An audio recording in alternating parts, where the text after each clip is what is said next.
hours after the bombing and broadcast across all the world's media a week ago. It is sad that a once great city was targeted, but I am thankful that the noble Shaheed ended the immoral lives of so many non-believers." Jan nodded. He was indeed a noble Shaheed, and now he will be at peace in paradise. The prince took another sliver of fruit. "Please be so kind as to swipe left and press play. If you could focus on the other individual in the footage, the figure who did not explode." Al-Nayef set up the second video and pressed play. The elderly Saudi squinted, despite his glasses, and leant forward. "Is this you I am seeing here, Mr. Kirill?" "Yes, Your Highness," Vitrov replied, his tone emotionless. "You are one of only a handful of people in the entire world to see the original footage." "Original?" "Your Highness," Jan now took over, "this new footage which the world has seen and which the British authorities are now using to chase down the second bomber is fake. It has been manipulated." The prince looked up at Al-Nayef. "Play it again." Jan kept a thin smile on her face as they watched the video. The old man looked up and spoke. "They are absolutely identical, with the exception of the man's face." "Quite so. We have used our unique technology to remove all trace of Mr. Kirill and replace his face with that of a rogue operative who will, once identified, become the sole focus of the British investigation into the bombing." "Uncle," Al-Nayef said, "may I ask a question?" "You may." "Jan, how is it that your technology is so advanced it has not been detected?" Jan was encouraged by his question because she believed the older royal did not fully understand the complexity and sophistication of this technology.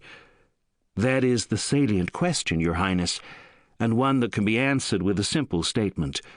We are the only people in the world who can achieve this." Al-Nayef continued, "This is a process and technology you have pioneered?" "It is.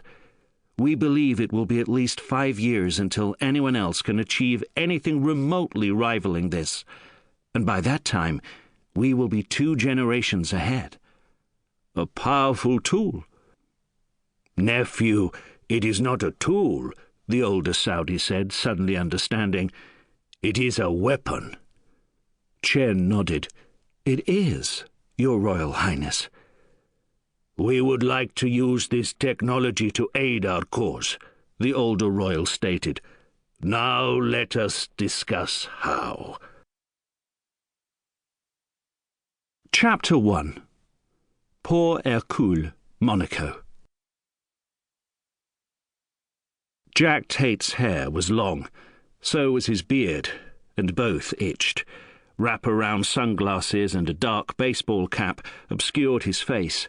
The beard, shades and hat gave off the impression of someone attempting to not be seen, which was at odds with his loud Hawaiian shirt, red slacks and green Adidas trainers.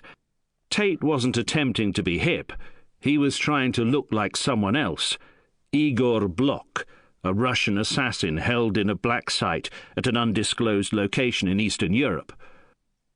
Blok had a lousy fashion sense, and on the circuit he was well known for it, as well as his recent spiraling gambling debts. Tate just knew he felt daft, but here in Monaco, even the most outrageously dressed specimens blended in with the principality's gaudy, glitzy, glamorous mise-en-scène. Tate scratched his neck. The Mediterranean sun was starting to make him sweat. In Monaco, only the rich mattered, and to the rich, only the super-rich mattered. Tate's target was one of the super-rich. To these people he was invisible, and that was why he was hiding in plain sight, on a boat. Tate liked the water and he liked boats, but he didn't know much about them.